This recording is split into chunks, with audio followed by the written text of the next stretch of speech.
Benvenuti agli incontri di cultura alpina online, un ciclo di appuntamenti organizzati da ASCA, Leggi Montagna, Corto Montagna, e dal Dipartimento di Scienze Agroalimentari, Ambientali e Animali dell'Università di Udine. Questo sarà il primo di 4 incontri con docenti universitari e altri esperti della montagna friulana, dedicati a particolari tematiche relative alle risorse naturali e antropiche della catena alpina orientale. Vi comunico subito che la diretta Facebook che stiamo facendo è una registrazione, perciò sarà disponibile anche in seguito e nei prossimi giorni per chi non riuscirà a connettersi in questo momento in diretta.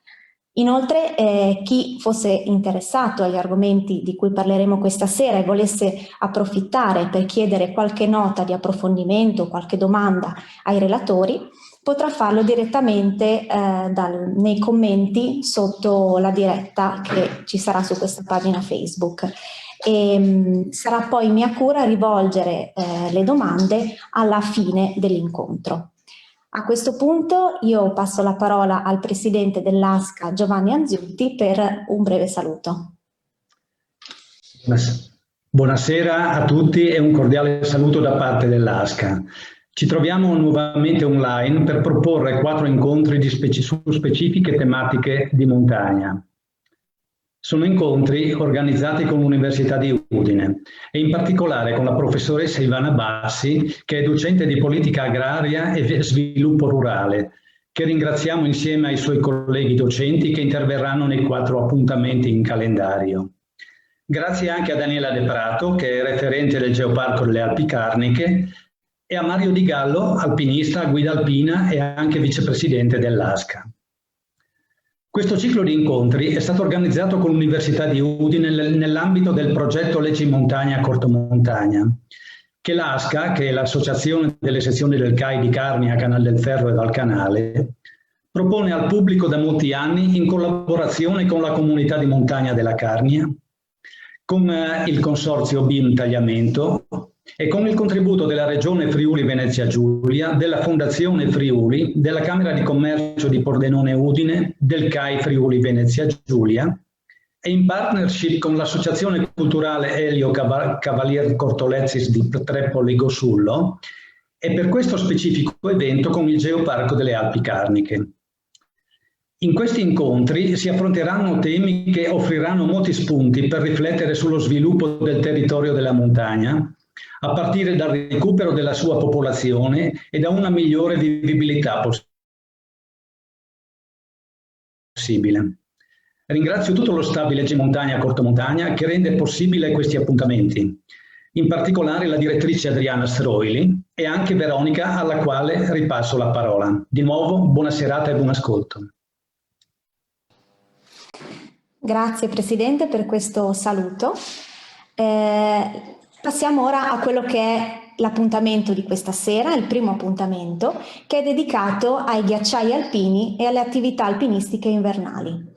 A questo punto presento subito il primo ospite, il professor Federico Cazorzi, docente di idrologia e di sistemazioni idraulico-forestali all'Università di Udine, membro del Comitato Glaciologico Italiano e socio CAI dal 1982. Questa sera il professor Cazorzi ci parlerà di rilievi glaciologici e di dinamica dei ghiacciai in relazione al cambiamento climatico. Illustrerà poi le ricerche in corso sul ghiacciaio occidentale del Montasio. A questo punto passo la parola al professor Cazorzi. Prego. Grazie Veronica. Buonasera a tutti. Allora, la presentazione è stata fin troppo lusinghiera. Iscritto al CAI dal 1982 è un segnale di età, fondamentalmente, no? Oltre che di passione, ahimè. Comunque passo subito alla presentazione senza indugio. Ecco qua. Eccolo qua. Allora, questa sera cercherò di intrattenervi un po', come posso, parlando della dinamica dei ghiacciai, cioè di come si evolve un ghiacciaio e di come funziona un ghiacciaio. E per fare poi un focus specifico, calare la nostra attenzione sul ghiacciaio occidentale del Montasio, che è uno dei 2 piccoli ormai, diciamo, ghiacciai attivi in Friuli Venezia Giulia, insieme con quello con quello del Canìn. E ne vedremo le caratteristiche, le curiosità anche per certi versi e gli aspetti per certi versi molto peculiari di questo ghiacciaio che lo caratterizzano, lo rendono interessante anche, nonostante sia piccolo, è interessante anche per la glaciologia in generale, non solo per noi, per ragioni campanilistiche, proprio perché vedremo ha delle caratteristiche specifiche, per esempio per il fatto che è il ghiacciaio più basso dell'arco alpino e che sopravvive in virtù della sua esposizione a nord e in virtù del tipo di alimentazione che ha, ma ne parleremo al momento giusto di questa cosa. Prima di tutto però è bene spiegare, è bene cercare di capire che cos'è un ghiacciaio, perché a volte si fa un po' di confusione. Non è sufficiente che ci sia una massa di neve e di ghiaccio permanente in una certa località per definire un ghiacciaio. Torno indietro un attimo alla presentazione, alla diapositiva iniziale. Questo che vedete qui sulla sinistra, nella parte sinistra della fotografia, è il ghiacciaio orientale del Montasio. Ora, perché noi parliamo del ghiacciaio occidentale e non dell'orientale? Perché l'orientale di fatto non è più un ghiacciaio. L'orientale, per una serie di motivi, è un glacio nevato, cioè una massa di neve che in certi versi è anche permanente, però non si muove più. Ecco, allora, un ghiacciaio per essere tale deve essere una massa di ghiaccio persistente e in movimento. Questa massa di ghiaccio deriva dalla trasformazione della neve, trasformazione che ci mette anche molti anni, anche 10 anni, anche di più, per trasformarsi. Allora, se noi facciamo un carotaggio in un qualsiasi punto del ghiacciaio, noi troviamo in superficie, troviamo probabilmente neve fresca, dipende dalla stagione, poi sotto la neve fresca troviamo neve vecchia e al di sotto della neve vecchia il firn, che è la neve degli anni precedenti, e infine sotto di questa troviamo il ghiaccio. Quindi la neve che alla fine della stagione estiva troviamo neve nella parte alta, troviamo ancora neve nella parte alta del ghiacciaio, probabilmente al di sopra del limite delle nevi perenni, se volete, come si chiamava, come è consuetudine chiamarlo. Mentre al di sotto di quel limite troviamo ghiaccio fino in superficie. Sto dicendo alla fine della stagione estiva, cioè quando tutti i processi sono finiti. E la neve nella parte alta lentamente, dicevo, si trasforma in ghiaccio e scorre verso il basso con una velocità che può essere di alcuni metri all'anno nei ghiacciai di tipo tradizionale, molto meno nel caso del Montasio, e arriva in questa zona bassa, nella zona più bassa, che si chiama zona di ablazione, perché il termine ablazione è un termine che noi glaciologi usiamo normalmente, significa la somma di fusione e sublimazione, cioè la perdita di massa del ghiacciaio. Il ghiacciaio fonde, la gran parte della perdita di massa è dovuta a fusione. E la fronte del ghiacciaio può ritirarsi rilasciando una morena frontale. Comunque c'è questo meccanismo dinamico, questo meccanismo che continuamente produce ghiaccio nella parte alta, lo trasporta verso la parte bassa dove si fonde, diciamo. Quindi questo è un ghiacciaio, la base di funzionamento di un ghiacciaio è questa. In un glacio nevato, tipo l'orientale del Montasio, ma purtroppo anche del Canìn, non c'è più questo movimento per una serie di questioni o di tipo di alimentazione o di eccessiva fusione o anche morfologiche. Il ghiacciaio del Canìn è adagiato, ormai quel che resta del ghiacciaio del Canìn è adagiato in una conca, il ghiacciaio praticamente non si muove più, quindi perde le sue caratteristiche di ghiacciaio. La cosa più importante da studiare in ghiacciaio è il bilancio di massa, cioè la differenza tra i guadagni sostanzialmente invernali, ma ad alta quota anche estivi, cioè la neve che si accumula, e le perdite, cioè la perdita di massa all'ablazione. Ovviamente il bilancio è positivo se prevale l'accumulo, allora in questo caso il ghiacciaio cresce in volume, si espande, avanza verso valle, e il bilancio è negativo. E vediamo un esempio, Viozza Vedretta Rossa, siamo nel gruppo del Ceredale nell'estate del 2004, un ghiacciaio ancora molto ricco e carico, e invece nell'estate precedente, estate 2003, si presentava così un bilancio nettamente negativo. Il 2003 è stato un anno terribile, caldissimo, e perché è un anno in cui è prevalsa l'ablazione, cioè la fusione, e in quel caso il ghiacciaio volume del ghiacciaio sul lungo periodo si riduce e la fronte si ritira verso monte. Che tipo di rilievi facciamo in ghiacciaio per studiare tutte queste cose? Beh, incominciamo in primavera, primavera che poi ovviamente dipende dalla quota, ma le quote in cui tipicamente si trova il ghiacciaio, primavera e maggio anche, che non è quindi avanzata, anche giugno sopra i 3000 metri. Quindi alla fine dell'inverno, diciamo, si fa un rilievo del manto nevoso che copre il ghiacciaio. Si rileva l'estensione del manto nevoso, disegnandolo, magari col GPS, si rileva lo spessore. In questa fotografia sto misurando con quell'orribile cappello, sto misurando con una palina che sembra corta, ma in realtà è lunga 10 metri, per cui è ben più lunga del normale. Sto misurando lo spessore del manto nevoso e poi si misura la densità, come vedremo. La mia collega che c'è inginocchiata sotto sta prendendo il punto col GPS per avere la collocazione esatta del sondaggio. In quel caso, per esempio, lo spessore del medio della neve nel 18 era di 10 metri, perché Montasio gode dell'accumulo dovuto alle valanghe che scendono dalla parete nord del Montasio. Queste invece sono misure di densità, sempre fatte in primavera inoltrata. Si scava una trincea, un buco, 2, 3, 4 metri, dipende dalla profondità del manto nevoso, dipende da molte cose. Qui sulla sinistra il mio collega professor Dalla Fontana, che attualmente è prorettore dell'Università di Padova, e sulla destra il sottoscritto, in due casi diversi. Si scava, dicevo, una trincea, cioè un buco nella neve, e poi con un tubo e con un bilancino e con il metro, con soliti attrezzi molto semplici, si fanno dei campionamenti, si campionano volumi noti di neve, la si pesa e da questa si ricava la densità del manto nevoso, che è piuttosto variabile, cioè si va da 0,1 tonnellate al metro cubo per la neve fresca, fino poi 0,4 la neve a fine stagione, solo numeri indicativi naturalmente, 0,6, anche 0,7 in alcuni casi per il firn, fino ad arrivare al ghiaccio che fa circa 0,9 tonnellate al metro cubo.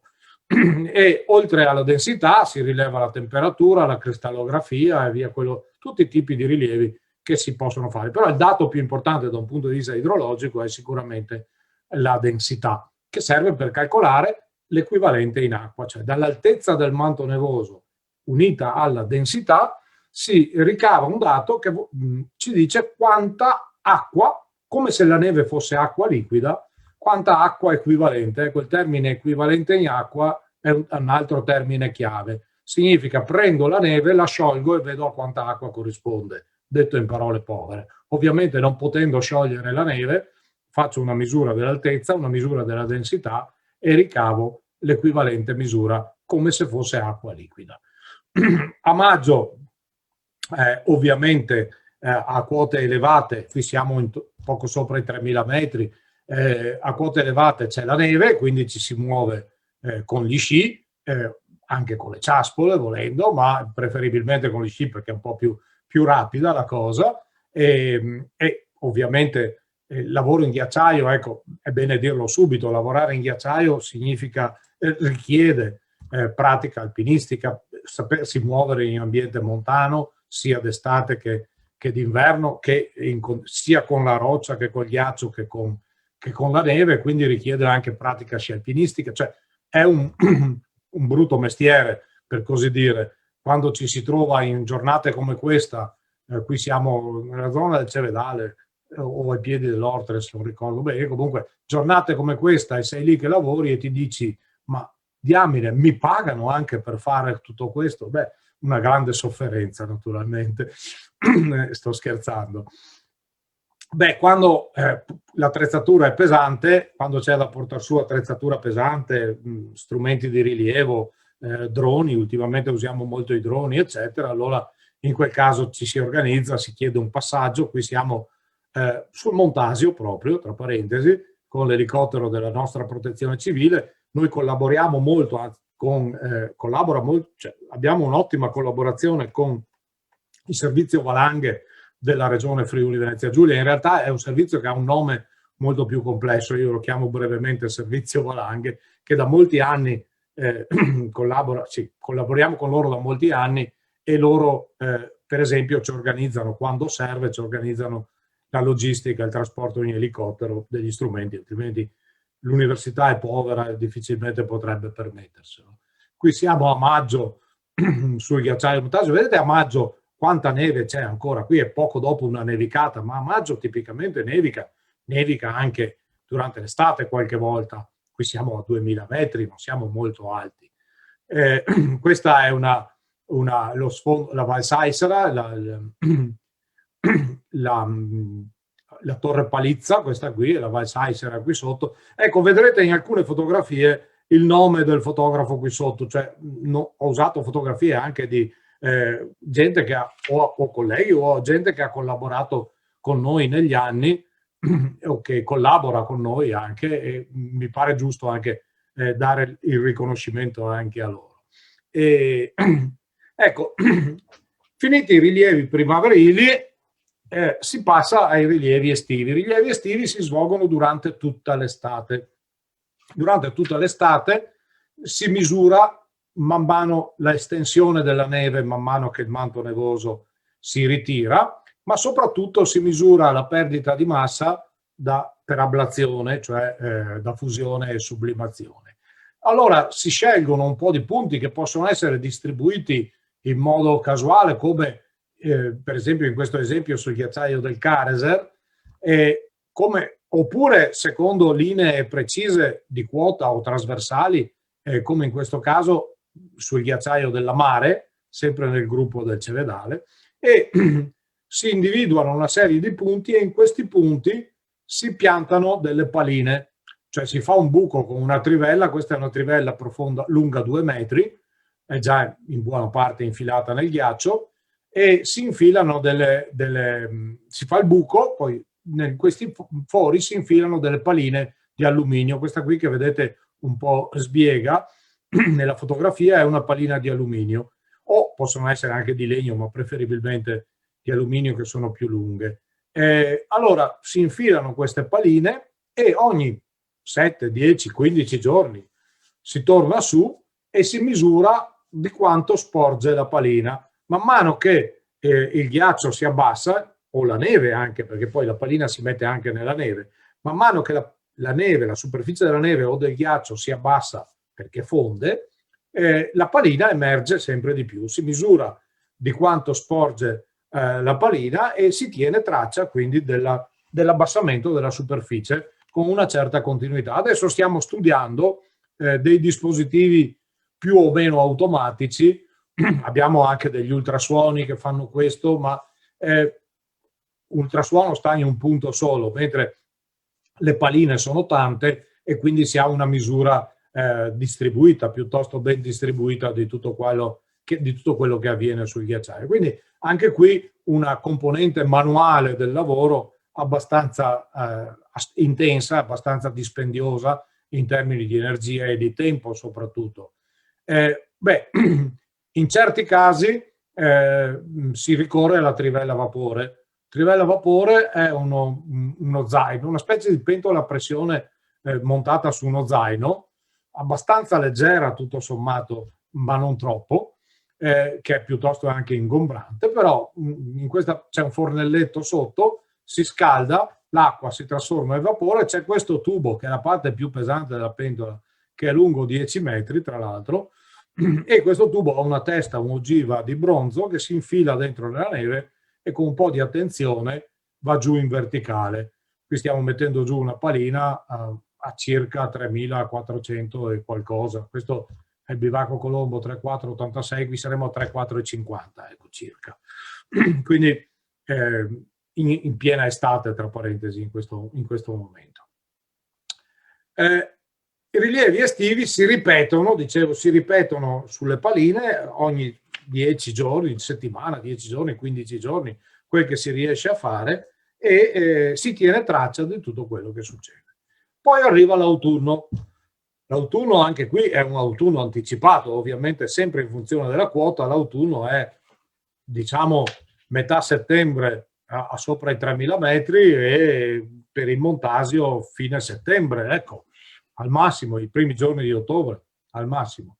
Cioè il periodo in cui finisce, grosso modo, l'ablazione estiva e incominciano le prime, e potrebbero incominciare, insomma, le prime nevicate, anche perché in quella stagione la temperatura è decisamente più bassa, quindi anche la fusione è decisamente minore. Praticamente si fa una fotografia della situazione finale del ghiacciaio. E qui si fa un rilievo dell'estensione della neve residua per capire come cambia la superficie del ghiacciaio, come si sposta la fronte, che è un dato che una volta si misurava tanto, adesso si misura meno, e via di seguito. Nei ghiacciai di solito, dove è possibile, piazziamo delle stazioni meteorologiche automatiche. Questa è a 3.000 metri sul Ceredale, fotografia, questa è l'installazione, questa è una fotografia estiva qua sulla destra, mentre in basso a sinistra vedete una fotografia primaverile con la stazione parzialmente coperta di neve, e qui in mezzo sotto c'è una stazione rotta, cioè c'è il sottoscritto che sta cominciando a riparare danni invernali alla stazione, manutenzione ordinaria o straordinaria. La stazione più alta che abbiamo piazzato è questa, è in cima all'Ortles a 3.900, quasi 3.900 metri. Questa in cima qua è la cima dell'Ortles, qui siamo un 50-60 metri, 50 metri più in basso, ma sempre sulla calotta sommitale. E qui è stata una sfida veramente importante. Nel 2011 abbiamo messa, è rimasta lì 4 anni. Temperature bassissime, venti a più di 200 km all'ora, fulmini, radiazione elevata, la neve che si muove. Questa è una stazione ancorata sulla neve, non c'è ghiaccio sotto. Non puoi mettere tiranti perché la neve si muove e i tiranti si muoverebbero con la neve. Cioè, è una sfida non marginale quella di installare stazioni a questa quota. Cioè, richiede una certa esperienza, ma anche un po' di fortuna, naturalmente. Questa stazione ha avuto molta fortuna, tra l'altro, perché ha funzionato sempre molto bene. Anche se d'inverno te la ritrovi in queste condizioni completamente confettata di neve ghiacciata. Poi la neve si scioglie. Ecco, bisogna precisare che tutti gli strumenti che vedete montati qua su questo traliccio sono strumenti di derivazione nordica, cioè sono strumenti pensati, costruiti per subire questo tipo di maltrattamenti, e quindi in buona parte continuano a funzionare quasi sempre anche dopo queste situazioni. D'estate purtroppo, dico io, non c'è la neve sopra il ghiaccio, nella parte bassa almeno del ghiacciaio, quindi bisogna scendere con i ramponi, corda e tutto quello che ci va dietro, classiche attrezzature di sicurezza.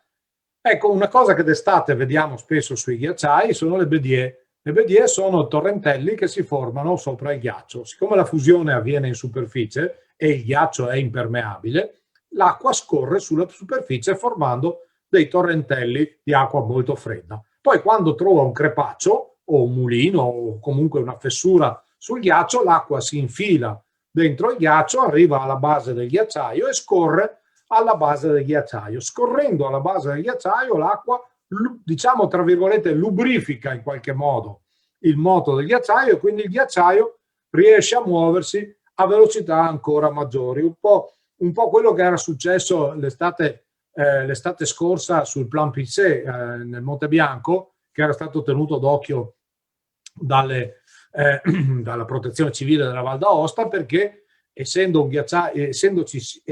formata molta acqua alla base del ghiacciaio, quello è un ghiacciaio pensile, il moto del ghiacciaio era accelerato e rischiava di crollare sopra la viabilità, sopra la strada, eccetera. Quindi questa invece è acqua in superficie, la prima parte dell'acqua è in superficie, la bedie. Ecco, una cosa ancora in generale prima di passare al montaggio, una cosa importantissima per capire un po' l'effetto del cambiamento climatico sui ghiacciai. Allora, c'è una linea, questa linea gialla che vedete sul ghiacciaio, disegnata sopra il ghiaccio, è la linea che separa alla fine della stagione, cioè parliamo di fine settembre, diciamo, per dire un numero, una data approssimativa. Ecco, alla fine della stagione estiva, quella è la linea che separa la neve dal ghiaccio. Un po' quella che potremmo immaginare di chiamare la linea delle nevi perenni, tanto per usare un termine un termine che si sente molto usare. Si chiama in realtà ELA, che vuol dire Equilibrium Line Altitude, cioè quota di equilibrio. Chiamiamola ELA col suo nome. Allora, nella parte alta del ghiacciaio fa più freddo, quindi facendo più freddo anche d'inverno nevica di più, perché a volte la precipitazione nella parte bassa è piovosa, nella parte alta è nevosa, fonde meno e quindi alla fine dell'estate troviamo neve fino a una certa quota e poi sotto di quella troviamo ghiaccio. La zona di accumulo, come vi dicevo prima, nella prima slide, è quella che alimenta il ghiacciaio. E quindi bisogna che ci sia equilibrio tra queste due zone, l'area di accumulo e l'area di ablazione. In realtà la ELA, la posizione della ELA cambia ogni anno. Dopo un'estate calda o un inverno poco nevoso, la ELA la troviamo un po' più in alto. Dopo un'estate calda la troviamo più in alto, sì.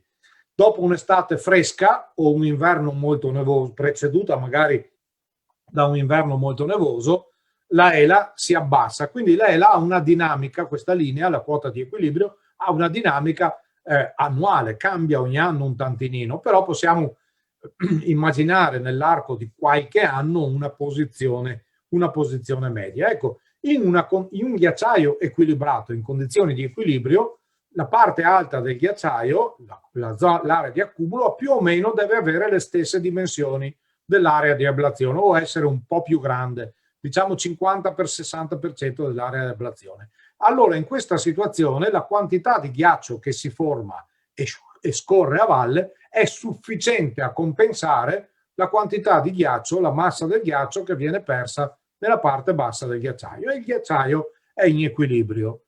Questa è, di solito qui io uso un modellino in legno e tela che mi sono costruito, ma online è un po' difficile, allora ho fatto questi 3 disegni.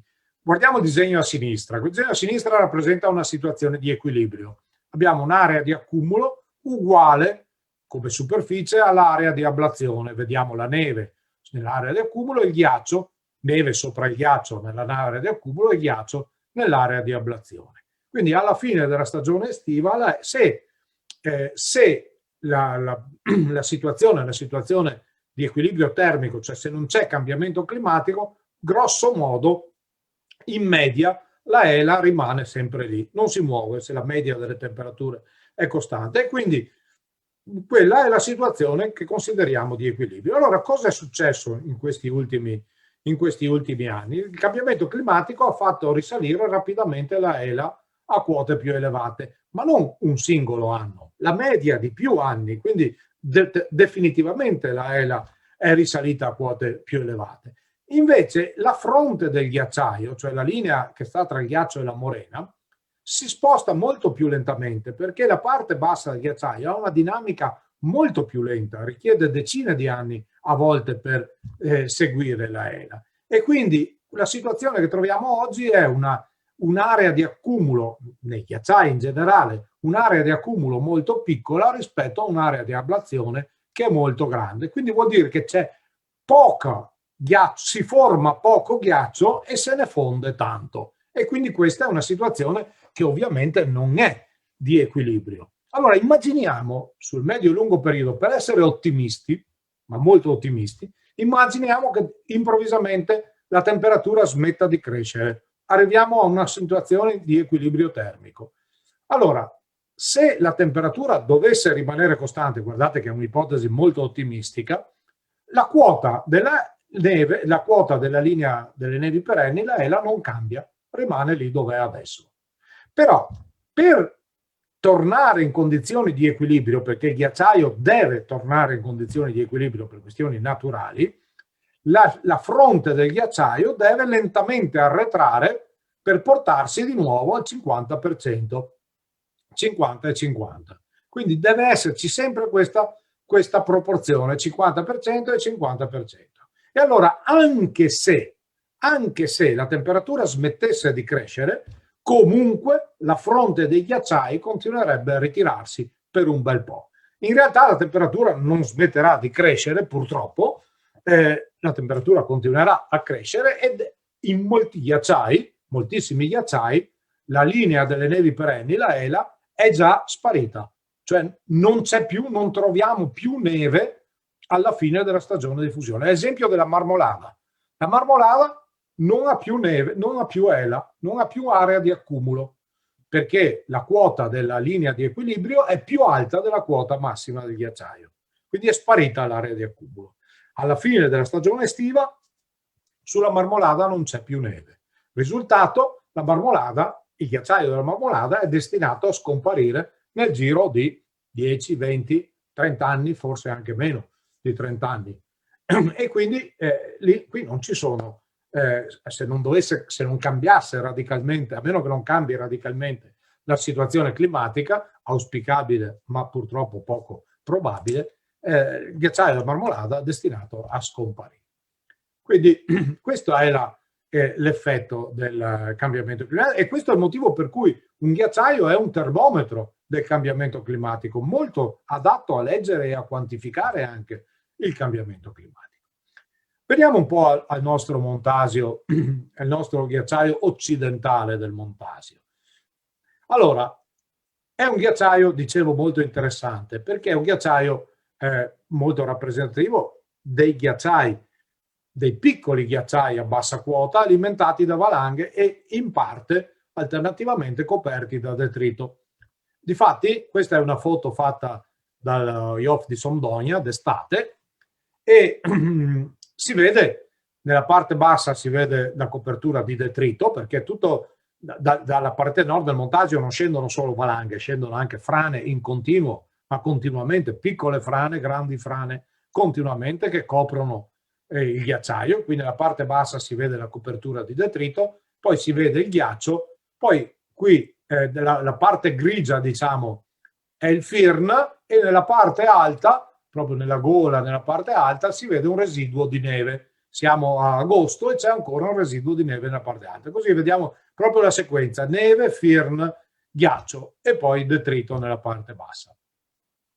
L'area complessiva del ghiacciaio nel 2010, noi facciamo rilievi ogni anno, nel 2010 abbiamo fatto un po' il punto della situazione con strumenti accurati, era di 7 ettari circa, di cui un terzo coperto di detrito. Ecco, è il ghiacciaio più basso dell'arco alpino e sopravvive in virtù di una peculiarità assolutamente fantastica, cioè quei 10 metri che troviamo di neve, 10, anche 12 metri che troviamo di neve in primavera, non sono neve caduta sopra il ghiacciaio, ma è neve scesa dalle valanghe che si sono formate nella parete nord del Montasio, che scarica sul ghiacciaio, scarica neve sul ghiacciaio e qui si accumula neve. Quindi ha un accumulo molto maggiore di quello che avrebbe in modo naturale. E poi è un ghiacciaio girato a nord, si vede nella cartografia in basso a destra, è rivolto a nord, è molto incastrato tra la Torre Palizza, la Torre Amaglia e la Carnizza che c'è qui, e quindi riceve pochissima radiazione solare, cioè è sempre è molto in ombra. Quindi la temperatura c'è, perché la temperatura indubbiamente è quella che si ha a 1900 metri di quota, ma la radiazione manca, la radiazione solare manca, e quindi ecco che l'ablazione è relativamente modesta. Quello che noi facciamo da ormai una dozzina d'anni è studiare le condizioni e le dinamiche attuali del ghiacciaio, ma per indagare sulla sua sensibilità climatica, che ormai abbiamo accertato, anche per la verità. Ecco, questa è una carta geomorfologica del ghiacciaio, da quale si vede bene una cosa. Queste linee rosa rappresentano le morene, sono le morene che si sono formate durante la piccola età glaciale, cioè diciamo intorno al 1600. E come vedete la dimensione del ghiacciaio non è molto diversa, ma di fatto il ghiacciaio è incastrato tra pareti di roccia e rivolto a nord, non può cambiare molto dimensione, al contrario di altri ghiacciai. Dimensione intendo superficie, è arretrata di una quarantina di metri rispetto alle morene delle piccole età glaciali. E quello che cambia invece in modo consistente, come vedremo, è il volume complessivo del ghiacciaio, cioè il volume del ghiaccio, perché anche se, ripeto, la dimensione cambia poco e è cambiata poco dalla piccola età glaciale. Nel 2010 abbiamo fatto un'indagine col georadar, spessore medio del ghiacciaio 15 metri, spessore massimo 20 metri, volume nel 2010, volume di ghiaccio 1 milione di metri cubi.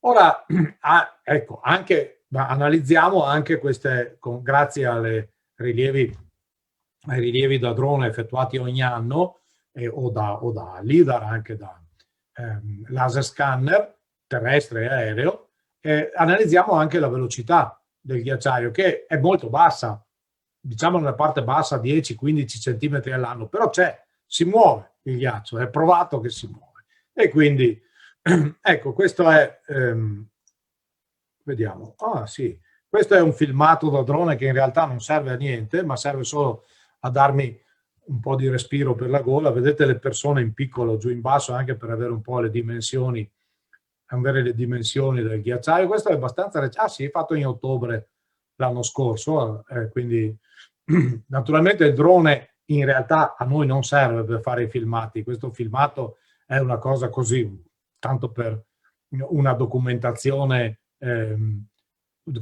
visiva di com'è il ghiacciaio, di come si presenta, ma non ha un'utilità scientifica questo filmato.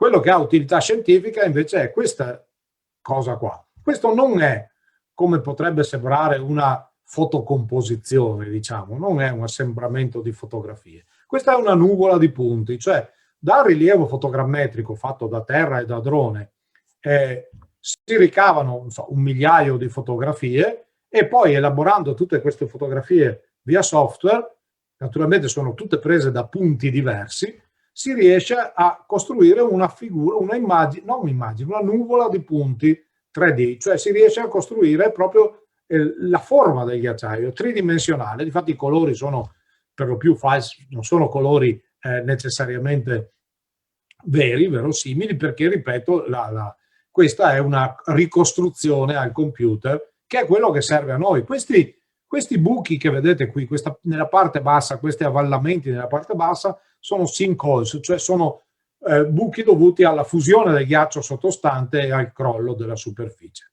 Una cosa che ci sta aiutando molto sono le foto che da 2 o 3 anni sono state liberalizzate, dopo 100 anni, le foto della Prima Guerra Mondiale, quelle austriache. Allora questa è una foto dalla Val Saisera dei due ghiacciai. Questo a destra è il ghiacciaio occidentale del Montasio. Questa è una foto con ingrandimento col teleobiettivo tailbuild. Questa è fatta dai piedi del Monte Nero a una quota di 1513. I tedeschi, gli austriaci, scusate, in quegli anni fotografavano le postazioni italiane, cioè dalle postazioni austriache, dal Miesegnot, tutta la cresta fino al Monte Nero, Strechizza e Monte Nero, che era il confine austriaco, c'erano le postazioni austriache, e fotografavano gli italiani che erano sul Jof di Somdonia e sul Montasio. E quindi le foto nascono con finalità belliche, però noi le troviamo molto utili per vedere la forma e la dimensione che avevano i ghiacciai in quel periodo. E molte foto hanno anche la data esatta, 16 luglio del 1917 per esempio. Allora, ingrandendo queste foto e utilizzando poi naturalmente c'è da dire che i rilievi sul montaggio sono proseguiti. Ardito Desio nel 1920 ha disegnato a mano, tra l'altro, questa mappa, in cui si vede che la forma del ghiacciaio è più o meno quella. Dino di Colbertaldo, che era un tecnico, poi è diventato professore all'università, ma inizialmente era un tecnico delle cave di Predil, un geologo, negli anni 60 ha fatto un sacco di fotografie in molti anni, tutte cose che ci aiutano a ricostruire com'era il ghiacciaio. Ecco, questo per esempio è un esempio. 1917-2018, questa è una foto fatta nel 1917, guardate i puntini rossi, questa è fatta nel 2018. Gli puntini rossi coincidono, vado avanti e indietro, così se vedete questo qui col 5 in basso, per esempio, vedete che è esattamente lo stesso.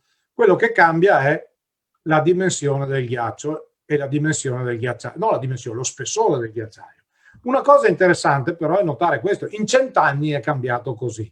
Però guardate la foto del 1917, guardate la forma che ha il ghiacciaio nel canalino superiore dove incomincia la via Kughi, ci insegnerà poi magari Mario.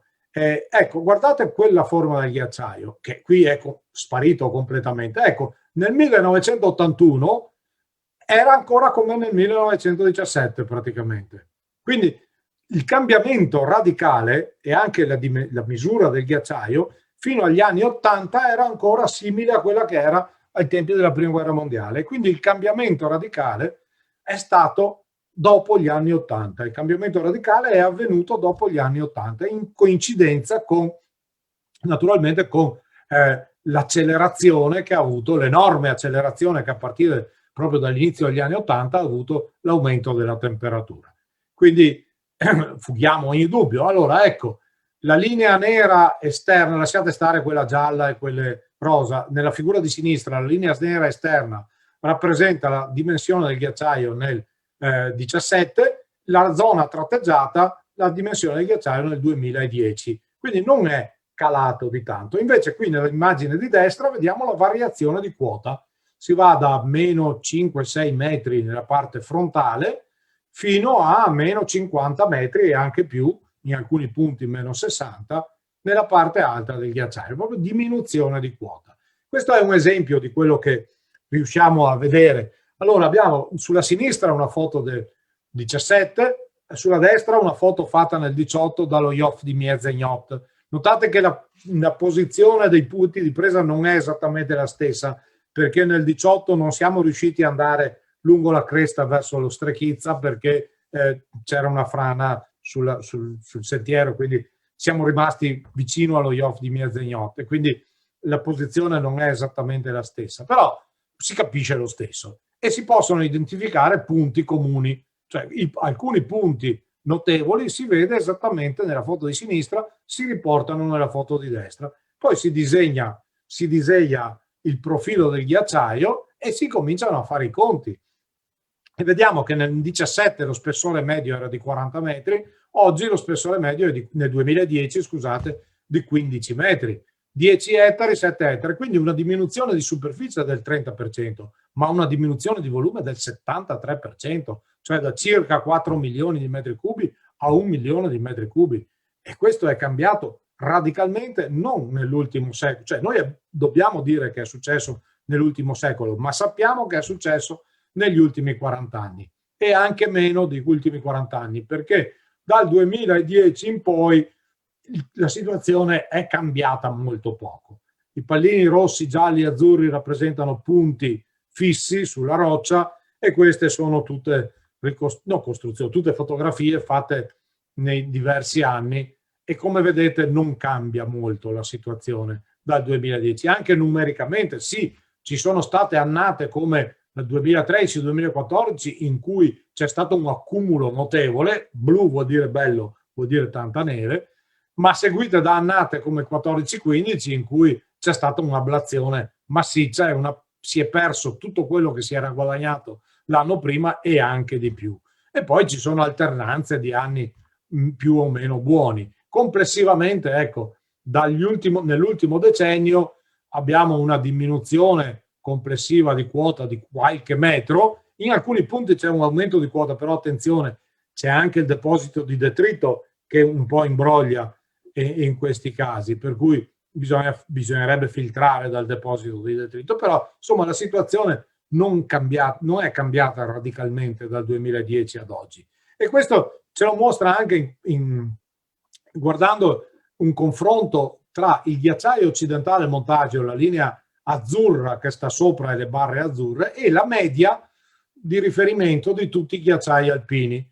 Ora, vedete che al contrario, la media dei ghiacciai alpini denuncia una perdita dal 2006 al 2019, una perdita di massa di quasi 20 metri, di equivalente in acqua, quindi 20 metri di spessore di ghiaccio, mentre il ghiacciaio del Montaggio addirittura per un po' di anni ha registrato una crescita e poi un'alternanza, ecco qui il 2013-14 anno molto positivo, seguito dal 14-15 anno molto negativo. Complessivamente dal 2010 a oggi diciamo che abbiamo una perdita di 4-5 metri, però con alternanze in più e in meno. Quindi questo ci è confermato anche dai dati meteorologici. Notate la temperatura nella stagione estiva, stagione invernale, dal 60 a oggi, analizzata dal 60 a oggi, mostra un trend nettamente positivo, cioè un aumento di temperatura che comporta una diminuzione della percentuale di precipitazione nevosa. Cioè, mentre la quantità di pioggia complessivamente, la quantità di precipitazione complessivamente non cambia, o cambia poco, è molto irregolare naturalmente, ma non cambia, quello che cambia è la frazione di pioggia che è neve, cioè c'è più acqua liquida e meno acqua solida, quindi c'è una minore alimentazione, quindi questo non ci fa ben sperare, anche se prevediamo per il Montasio una vita probabilmente più lunga di quella di altri ghiacciai, solo perché calerà più lentamente, però nel lungo periodo non abbiamo, però non possiamo nutrire grandi speranze, però il trend è un calo, c'è un calo di alimentazione e un aumento di ablazione.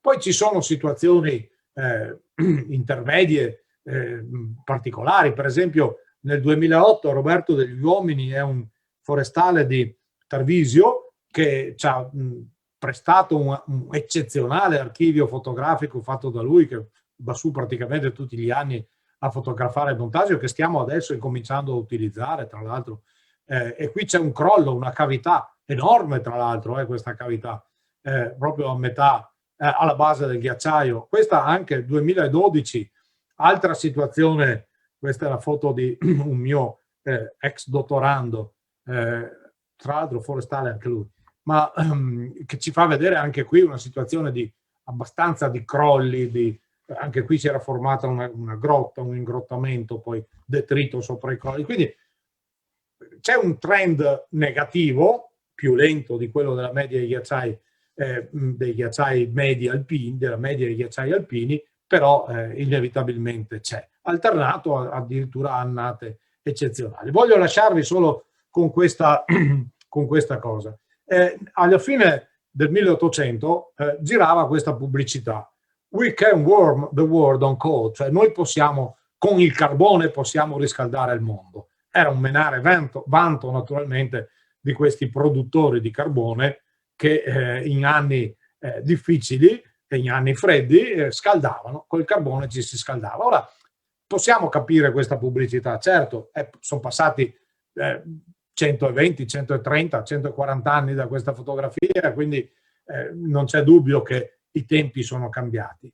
Un po' più fatica facciamo a capire questa. Questa è una foto, una pubblicità su Life, che è un'importantissima rivista americana, del 62.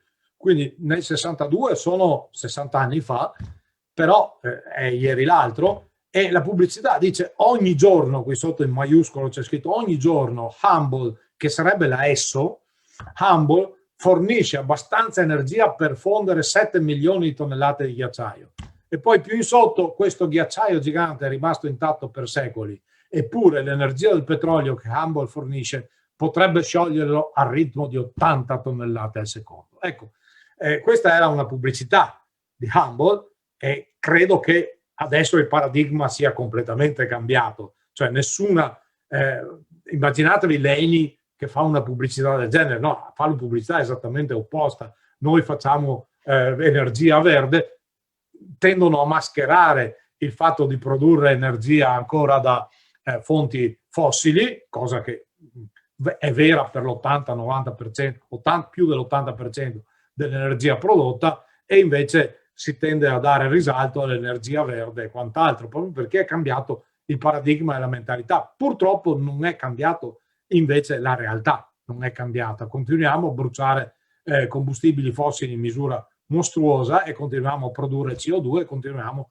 a alimentare il cambiamento climatico. Ecco, io vi lascio, qui sotto vedete delle persone che fanno parte del mio laboratorio Hydrolab di Università di Udine, e Noi collaboriamo anche con altre università, come l'Università di Padova, con altri centri di ricerca in Europa, non solo in Europa, anche negli Stati Uniti e via di seguito. Siamo su Facebook, proprio Hydrolab Uniud, se lo cercate lo trovate su Facebook, e lì trovate anche qualche aggiornamento di quello che facciamo, non solo sui ghiacciai, ma di quello che facciamo. Eccomi qua. E io con questo ho finito.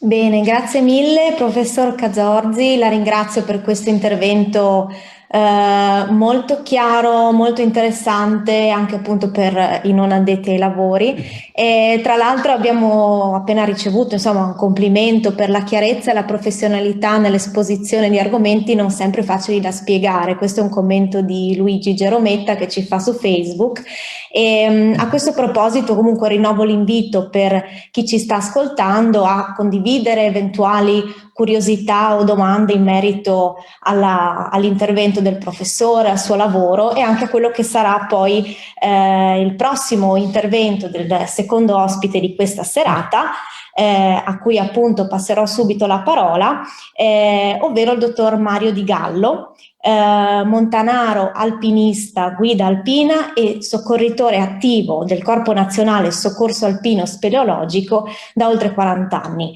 Ha compiuto oltre un centinaio di prime salite su roccia e ghiaccio, oltre 40 discese inedite con gli sci ed è stato pioniere del torrentismo locale. È inoltre vicepresidente dell'ASCA e con lui in questo secondo intervento cercheremo di capire come il connubio tra acqua, neve e ghiaccio consente di avvicinarsi ad altre dimensioni della montagna, esperienze sicuramente affascinanti e arricchenti purché siano appunto affrontate in sicurezza. Passo la parola quindi al dottor Di Gallo, buonasera e benvenuto, prego. Grazie Veronica per la parola e complimenti a Federico, gli do il tu perché eravamo molto vicini al corso Scienze Forestali all'Università di Padova. Buonasera a chi ci sta seguendo sicuramente, no? Ma direi che le attività che si possono praticare su ghiaccio, neve e acqua sono sicuramente qualche cosa di molto interessante legato alle attività che si possono svolgere in montagna. Parlo di attività perché non le chiamerei sport, non è giusto che siano definite così, ma non posso neanche definirle alpinismo, no? Anche vedremo un attimo perché. Per quanto riguarda la frequenza dei ghiacciai, da noi non è possibile, almeno dal punto di vista così ludico, diciamo, no? In quanto i primi ghiacciai, i ghiacciai più vicini a noi sono quelli della Marmolada a ovest, appena citato, ma che è quello in Forte Ritiro, e poi quello del Großglockner, anche quello, per chi conosce la zona, il Pasterze ormai è completamente privo di neve e anche di firn, se vogliamo. Ma cosa succede al ghiaccio e alla neve quando si fondono, durante l'estate specialmente? E succede che l'acqua, questo elemento che è incredibile, no? Un elemento così semplice eppure così complesso nelle sue forme, solida, liquida e gassosa. Cosa succede? Succede che penetra, percola attraverso i detriti, attraverso le alluvioni e poi raggiunge gli impluvi e in questi impluvi produce, o meglio ha prodotto nel corso di centinaia di migliaia di anni delle erosioni, no? Specialmente dove le rocce sono particolarmente sensibili alla erosione e alla corrosione. Ecco, queste forme incredibili, no? che si chiamano forre oppure canyon in termini un po' più anglosassoni, nelle quali c'è una lussureggiante vegetazione a volte dove c'è parecchia umidità, una vegetazione che ama l'ombra, sciafila quindi si dice, e poi queste pozze fenomenali con un'acqua di un colore di questo tipo, insomma, no? Ed è da qualche decina d'anni, probabilmente intorno agli anni 80, che i francesi hanno scoperto questa attività, il cosiddetto canyoning, o noi lo chiamiamo preferiamo chiamarlo torrentismo, e cioè la calata, la discesa lungo queste strutture scavate nella roccia con delle tecniche che provengono certamente dall'alpinismo. Quindi, cosa serve per poter praticare? Inizialmente negli anni 80 non si usavano le mute, si andava quando le temperature erano abbastanza alte, perché stare in acque che hanno una temperatura di 10, 12, 13 gradi per ore e ore forse non è il massimo, no? Per quanto riguarda la perdita di calore. In anni più recenti è arrivato il neoprene, importato dalle attività subacquee, e con questo tipo di equipaggiamento le cose sono senz'altro più facilitate.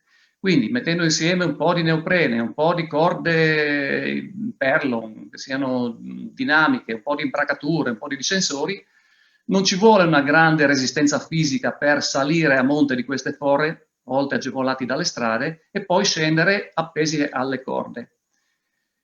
Quali sono i problemi? Ma i problemi che si possono incontrare sono quelli di conoscere perfettamente la tecnica di maneggio, di ancoraggi, funi, imbracature, moschettoni e tutto quello che serve per scendere. E poi soprattutto per sganciarsi al momento giusto, in quanto è facile, ed è già successo, rimanere impigliati appunto in queste attrezzature un po' anche esuberanti, se vogliamo. Comunque, ripeto, è da un po' di anni che c'è questa frequentazione, e pensate che nelle nostre zone, voglio dire, quelle che vanno dal Canale del Ferro, che è molto ricco di queste strutture, fino al Pordenonese, queste fore sono conosciute a livello ormai internazionale, perché evidentemente non dappertutto c'è, non tutte le Alpi presentano questo tipo di possibilità. Ecco, uno dei rischi è quello di finire sotto flussi così forti, così ad alta pressione d'acqua, e dalle quali a volte è difficile, anche una volta che si è ribaltati, riprendere la posizione corretta, normale, no?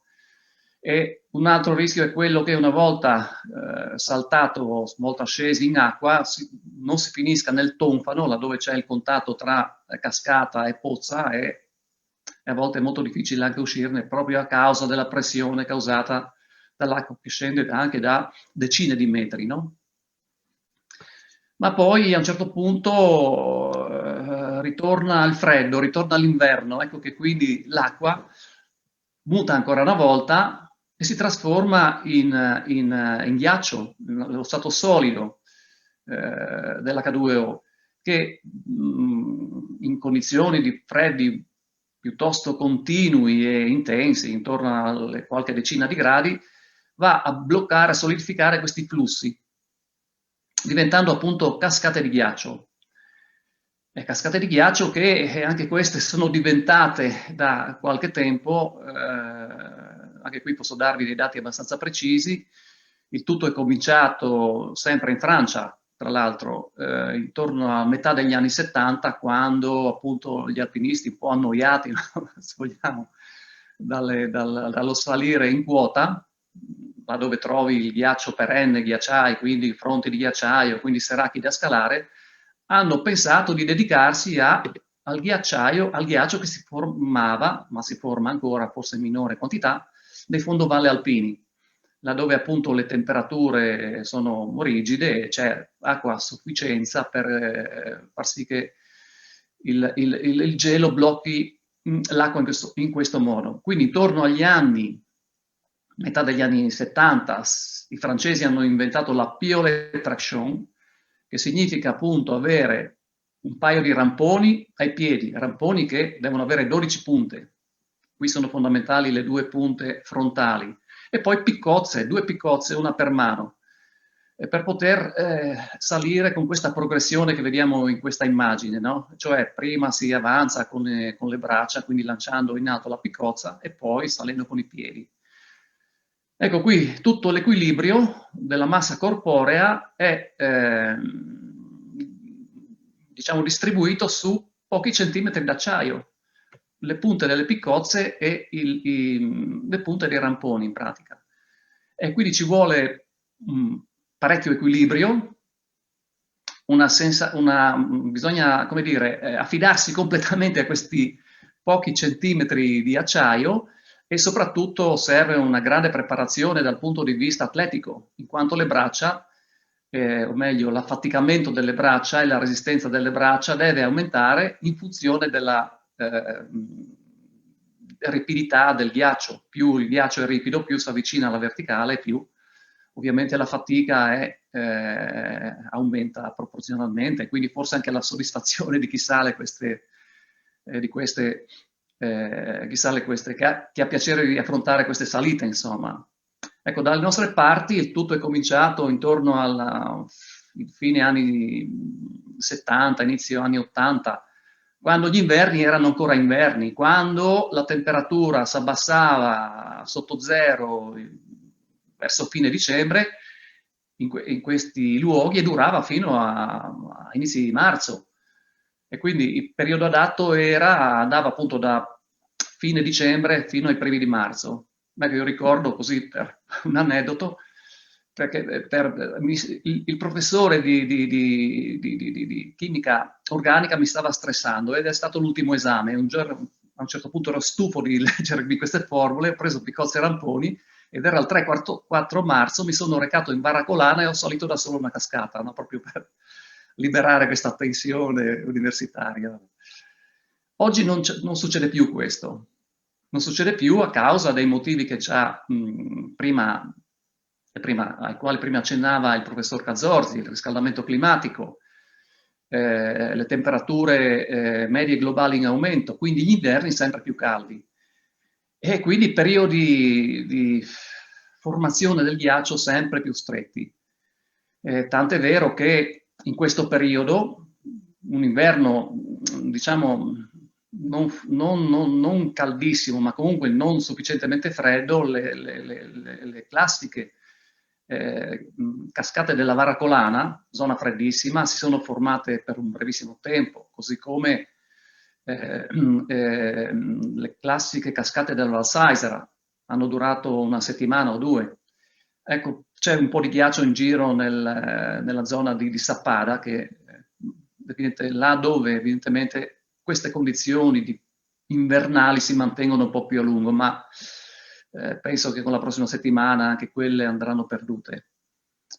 La tecnica qui deve essere appunto necessaria all'uso delle protezioni, perché appunto evitare che cadute accidentali non finiscano in tragedia, proprio perché insomma le altezze sono considerevoli, e quindi vanno adottati un po' di tecniche alpinistiche, e qui vanno per la maggiore soprattutto le viti da ghiaccio. Sono delle viti che si infilano molto agevolmente a questo punto per 10-20 centimetri all'interno del ghiaccio, e servono appunto a proteggersi da eventuali cadute.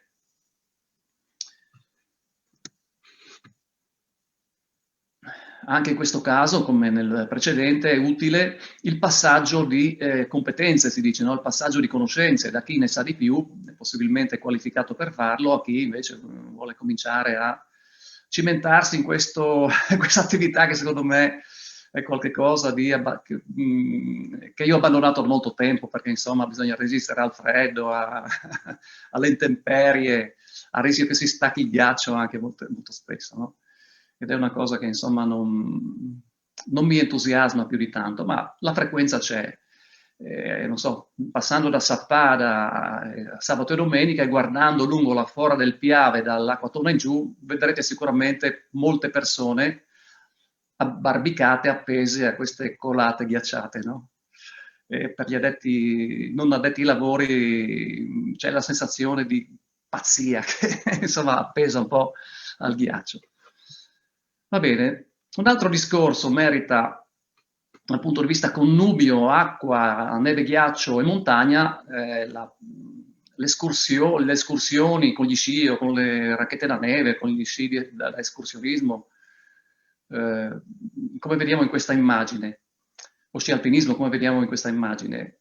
Ecco, perché riusciamo a scivolare sulla neve? Ma per il fatto che ha accennato prima sempre Federico.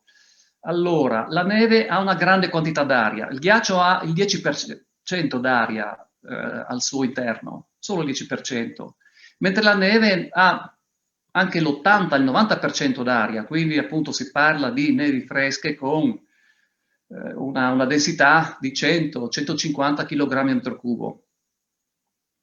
Per nevi più bagnate, più compatte, fradicie e firme, addirittura si parla ancora del 20-50% di aria contenuta nella neve, no? Quindi densità che si aggirano intorno ai 400-600 kg a metro cubo.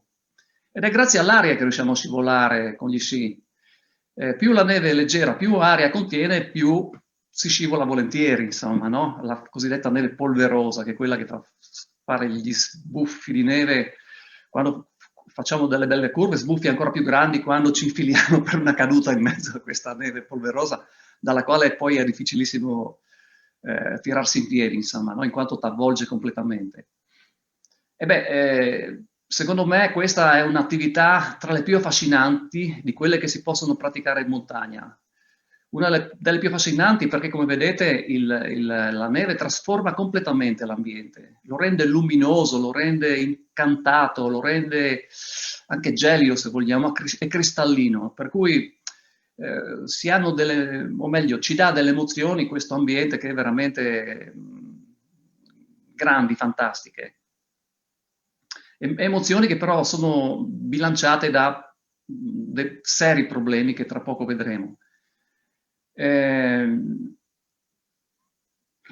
La tecnica è quella che tutti conoscono, insomma, la salita è relativamente facile, con gli sci perlomeno, mentre la discesa richiede un po' più di competenza, un po' più di conoscenza, un po' più di esperienza per poterne godere, no? Altrimenti una tombola dietro l'altra forse accumula soltanto stanchezza e frustrazione.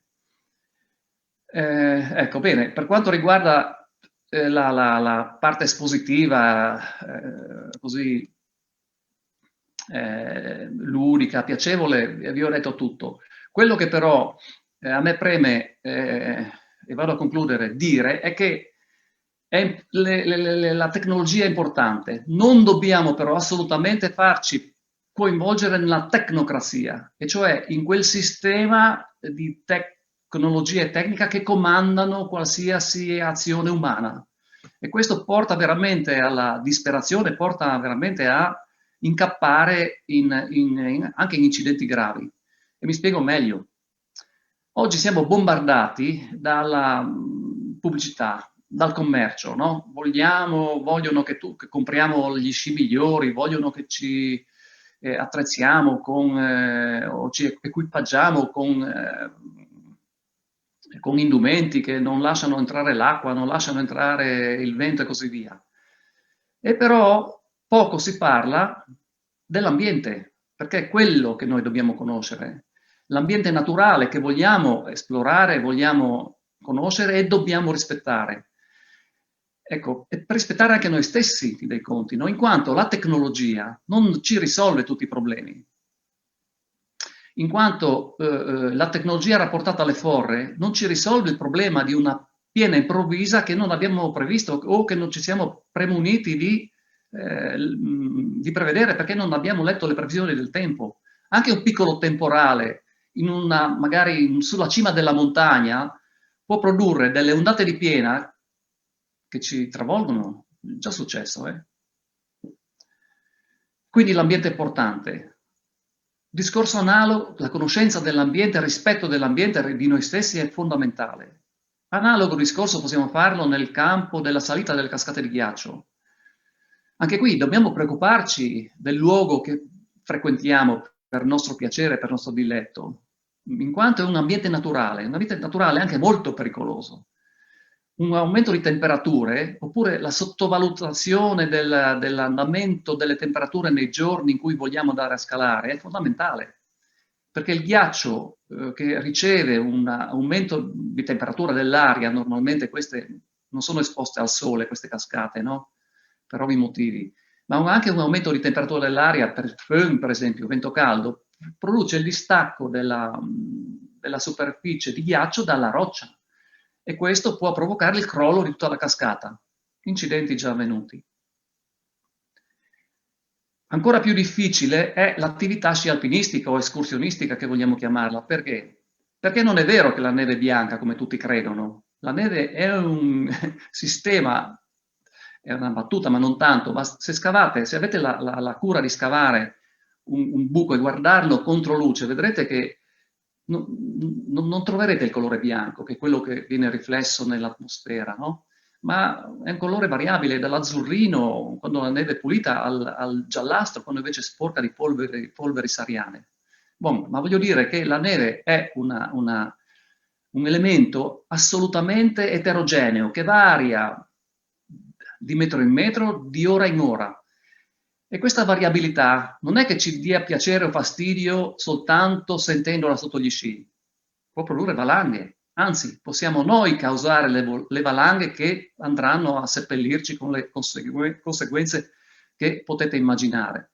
Per cui è fondamentale informarsi sulla neve e sui pendii che andiamo a frequentare, no? Per evitare proprio di incappare in questo fenomeno, che insomma è un fenomeno naturale, che non è un fenomeno assassino, come si dice, è un fenomeno naturale che scateniamo noi con il nostro comportamento poco assennato, poco informato, poco prudente.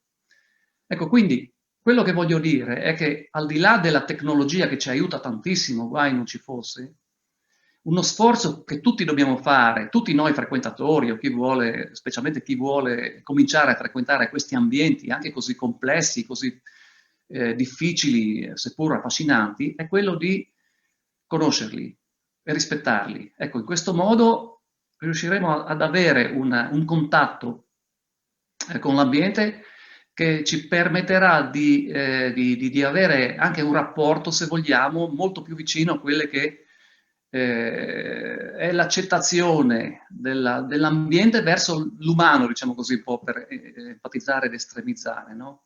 Senza questo tipo di conoscenza, questo tipo di rapporto, non c'è godimento e non c'è un ritorno a casa, insomma, felice.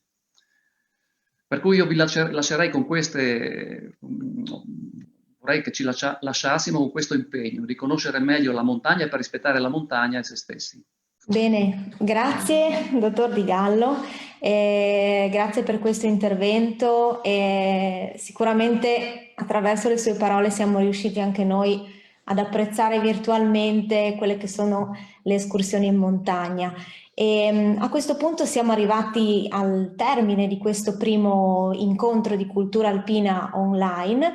Al momento non risultano esserci domande particolari, abbiamo ricevuto diversi complimenti per gli interventi dei relatori, complimenti che io rinnovo per aver trasmesso, diciamo, il fascino dei luoghi di montagna dal punto di vista dello studioso, dell'escursionista, sempre e comunque nel pieno rispetto dell'ambiente. E a questo punto concludiamo questo primo incontro. Io ringrazio nuovamente i nostri ospiti, ringrazio tutti coloro che ci hanno seguito online questa sera e coloro che rivedranno la registrazione sulla pagina Facebook di Leggi Montagna Corto Montagna, proprio perché comunico nuovamente che questa diretta sarà resa disponibile appunto su Facebook registrata e verrà inoltre caricata anche nella sezione Montagna Viva di Play Uniud, il canale YouTube dell'Università di Udine. Vi do quindi appuntamento a martedì prossimo, il 23 febbraio, sempre alle 20:30. Parleremo di geologia ambientale e del Geoparco delle Alpi Carniche. Quindi noi dal Centro Didattico Digitale Diffuso Regionale presso la comunità di montagna della Carnia vi mandiamo un saluto da parte mia e da tutto lo staff di Leggi Montagna e Corto Montagna. Buon proseguimento di serata.